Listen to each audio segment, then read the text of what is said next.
এই চ্যানেল কোনো অবৈধ কার্যকলাপকে উৎসাহিত বা সমর্থন করে না। এই চ্যানেলের সমস্ত বিষয়বস্তু কেবল তথ্য ও শিক্ষামূলক উদ্দেশ্যে প্রদান করা হয়েছে।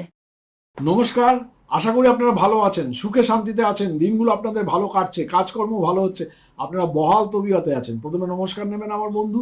আজকে যে বিষয় নিয়ে আলোচনা করতে চলেছি সেটা হচ্ছে আপনার ঋণ শোধ হয়ে যাবেই, কেউ আটকাতে পারবে না। অলৌকিক উপায় টাকা আসবে এবং আপনার ঋণ শোধ হবেই। এটা অত্যন্ত শক্তিশালী একটা উপায় এবং গুরুদেবের আশীর্বাদ হিসাবে এটা আমি আপনাদের দিচ্ছি। আপনার যদি কোনো ঋণ বা দেনা থাকে তবে তা দূর করার একদম সঠিক উপায় আপনাদের বলছি, কিন্তু মনে রাখবেন সেই ঋণ মিটবে, সময় আসছে। এখন দেখুন, যার ঋণ আছে সে একটা কাজ করুন। First, do this work. একটা পেতলের ছোট থালা, পরাত বা যে কোনো পাত্র যাই হোক না কেন, পিতলের হওয়া উচিত। কিসের? তামাও চলবে, তামাও চলবে। পিতল বা তামা হতে পারে, পিতল হলে বেশি ভালো। তাতে গোটা নুনকে গুঁড়ো করে নিন, যে নুনের ডেলা তাকে গুঁড়ো করে নিন। কি করতে হবে?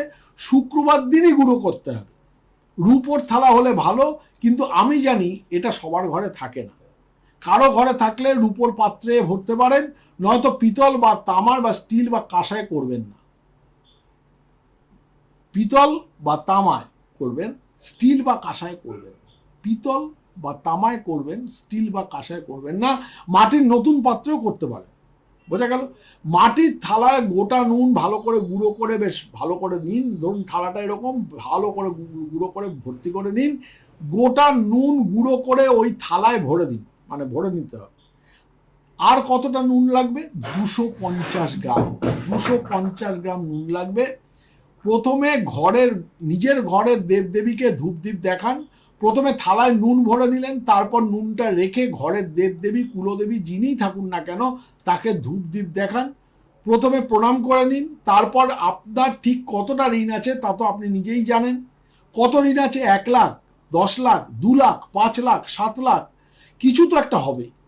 তো সেই পুরো সংখ্যাটা ওই নুনের মধ্যে লিখুন আঙ্গুল দিয়ে। এখন ধরুন 10,000 টাকা ঋণ আছে, তাহলে 1,0,0,0,0 লিখলেন আঙ্গুল দিয়ে। যেমন বালির ভেতরে আমরা আকর কাটি না, বালির ভেতরে যেমন একে একে দিই শুকনো বালিতে সমুদ্রের পাড়ে বসে, সেরকম এভাবে লিখবেন। 7 লাখ হলে 7 লিখে লাখের পিঠে যতগুলো শূন্য হয় সেভাবে লিখবেন, লিখে রেখে দিন। যেখানে দেবদেবী পুজো করলেন সেই জায়গায় ওই থালাটা রেখে দিন। আর সারা রাত ওটা ওভাবেই থাকবে আর কি। ওটা যেন নড়ে চড়ে না যায়, কেউ যেন ওটাকে এদিক ওদিক না সরায়, সামনে রেখে দেবেন। তারপর প্রণাম করে প্রার্থনা করুন, আমার এই যে ঋণ আছে তা যেন মিটে যায়, আমার এই যে ঋণ আছে তা যেন মিটে যায়। পরের দিন সকালে ওই থালাটাকে এমনভাবে রাখুন আপনি সামনে গিয়ে আবার পুজো করতে পারেন। বোঝা গেল?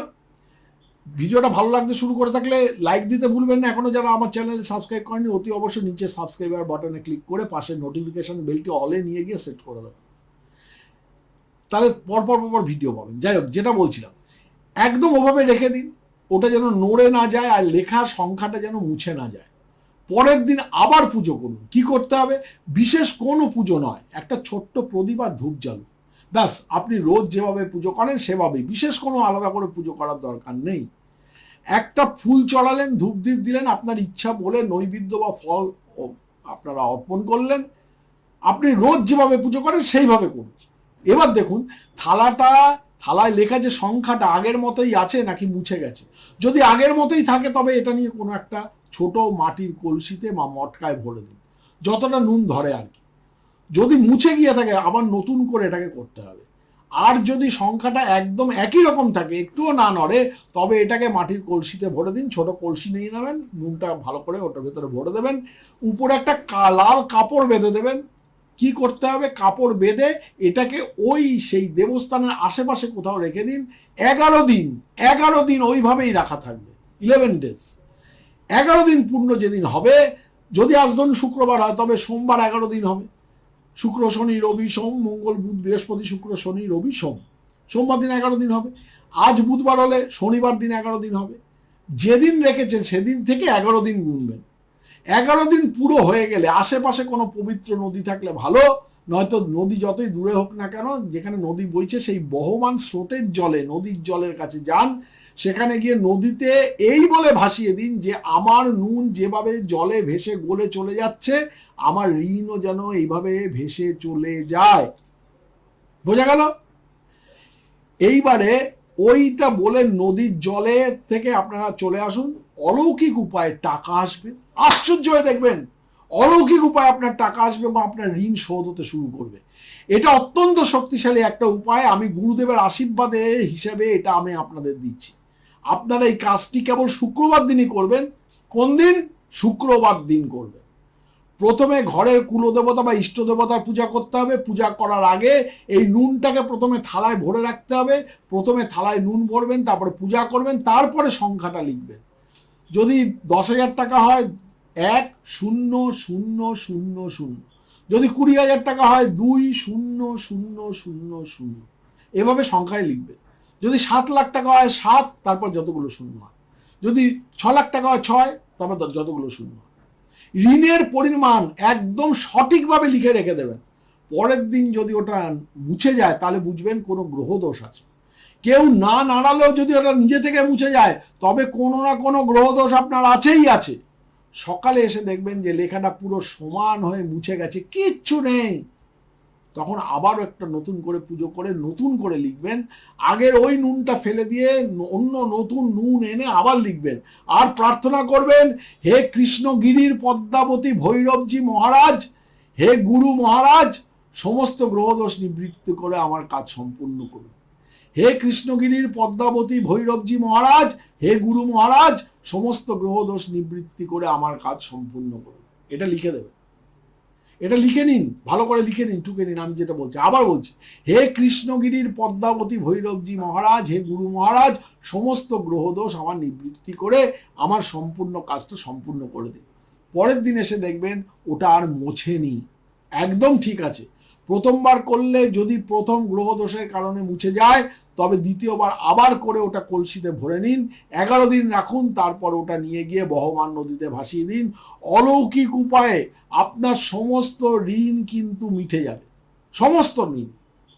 এবার এই যে আমি বলছি স্ক্রিনে দেওয়া জিনিসটা ভালো করে আপনারা দেখে নেবেন যে প্রার্থনাটা কি। হে কৃষ্ণগিরির পদ্মাবতী ভৈরবজি মহারাজ, হে গুরু মহারাজ, আমার সমস্ত গ্রহদোষ নিবৃত্তি করে আমার কাজ সম্পূর্ণ করে দিন। আমার নবগ্রহ স্নানদ্রব্য অ্যামাজনে নবগ্রহ বাথ পাউডার লিখে সার্চ করলে পেয়ে যাবেন। এটা অতি অবশ্য কিনে নেবেন এবং এটা আপনারা মাত্র এক চিমটি দিয়ে যদি 1 বালতি জলের মধ্যে গুলিয়ে নিয়ে প্রতিদিন স্নান করেন, 9টা গ্রহের খারাপ প্রভাব আপনাদের উপর থাকে না। এটা সম্পূর্ণ আমার গুরুমুখী বিদ্যা। খারাপ প্রভাব আপনার পড়বে না সারাদিন, নজর লাগবে না, ব্ল্যাক ম্যাজিক বা কালা জাদু যদি বারংবার হতে থাকে আপনার উপরে, সেটা কিন্তু আপনার উপরে কোনো কাজ করবে না। এটা কিন্তু মাথায় রাখবেন। অতি অবশ্যই অমৃতবিন্দু স্নানদ্রব্য আপনারা দেখে নেবেন। এটা নবগ্রহ স্নানদ্রব্য হিসাবে সার্চ করবেন অ্যামাজনে গিয়ে। আর আমার একটা সাইট আছে ananddarshan.com, ওখান থেকেও আপনারা সরাসরি কিনে নিতে পারেন। এখানে আমাদের দেখবেন ওই যাচ্ছে, স্ক্যানারের যাচ্ছে, সেখানে আপনারা যদি আপনাদের মোবাইলটা স্ক্যান করেন তাহলে বুঝতে পারবেন। ওখানে সরাসরি আপনাদের সেই পাতায় নিয়ে গিয়ে ফেলে দেবেন। এটা হচ্ছে শোধন দ্রব্য, এখানে আমার ছবি দেওয়া রয়েছে। এই শোধন দ্রব্যের কার্যকারিতা হচ্ছে আর মানে একটা চামচের 1/4 চামচ যদি আপনারা নিয়ে একটা কাচের বাটির মধ্যে গুলিয়ে নিয়ে তার মধ্যে আপনারা যন্ত্রম শোধন করতে পারবেন, আংটি শোধন করতে পারবেন, বা আপনারা যদি কোনো তাবিজ কবচ পরে থাকেন সেগুলোকে আপনারা শোধন করতে পারবেন। শুধু তাই নয়, বাস্তুতে যদি প্রত্যেকদিন 1 চিমটি 1 বালতির মধ্যে গুলিয়ে নিয়ে আপনারা বাস্তু ঘর মোছা পরিষ্কার করেন তাহলে কিন্তু বাস্তুদোষ নষ্ট হয়। যারা গাড়ি ইউজ করছেন, যাদের গাড়িতে নজর লাগে, প্রায়শই নানা রকম বিভ্রাট সৃষ্টি হয়, তারা যদি এটার 1 চিমটি নিয়ে 1 বালতি জলের মধ্যে গুলিয়ে নিয়ে সেই জল দিয়ে আপনি গাড়ি ধোয়ান বা ধোয়ানোর পরে যদি আপনি সেই জল ছেটান তাহলে কিন্তু গাড়ি সুরক্ষিত থাকবে। বাড়ি, গাড়ি এবং নিজের প্রত্যেকটা অর্নামেন্টস আপনি কিন্তু এভাবে সুরক্ষিত করতে পারেন। আপনারা গিয়ে অ্যামাজনে গিয়ে সার্চ করবেন পজিটিভ পাউডার হিসাবে বা শোধন দ্রব্য হিসাবে, আপনারা পেয়ে যাবেন। ananddarshan.com আমার নিজস্ব সাইট, ওখান থেকেও আপনারা কিনে নিতে পারেন। স্বর্ণচক্র ভবিষ্যৎবাণী যারা তৈরি করতে চান তারা এই যে নাম্বারটা যা যাচ্ছে, এই যে 9874332016, এই নাম্বারে আপনারা লিখে পাঠাবেন যে আমি একটা স্বর্ণচক্র ভবিষ্যৎবাণী তৈরি করতে চাই। 70 পাতার অমূল্য পুষ্টিটুকু যে আপনার জীবনের একটা জিপিএস। আপনারা যদি এটা তৈরি করাতে চান তাহলে এই নাম্বারে হোয়াটসঅ্যাপ করে বলবেন, বা আপনারা 9830143048 এই নাম্বারে আপনারা বলবেন যে আমি একটা স্বর্ণচক্র ভবিষ্যৎবাণী তৈরি করতে চাই। অতি অবশ্যই আপনাদের বলে দেবো কি করে কি করতে হবে। আর কলকাতা চেম্বারে যারা দেখা করতে চান তারা 983001, এই যে নাম্বারটা আছে 9830143048, এই নাম্বারে আপনারা সকাল 11টা থেকে সন্ধ্যে 6টার মধ্যে যোগাযোগ করে আসবেন। আপনাদের দেখে শান্তি পাবো, ধন্য হব এবং আপনাদের সেবা করতে পেরে আনন্দিত হব। ভালো থাকবেন বন্ধু, আপনার মানি ব্যাগ সবসময় পূরণ থাকুক, সবসময় আপনার পকেটে টাকা থাকুক, এটাই আমি চাই। ভালো থাকবেন।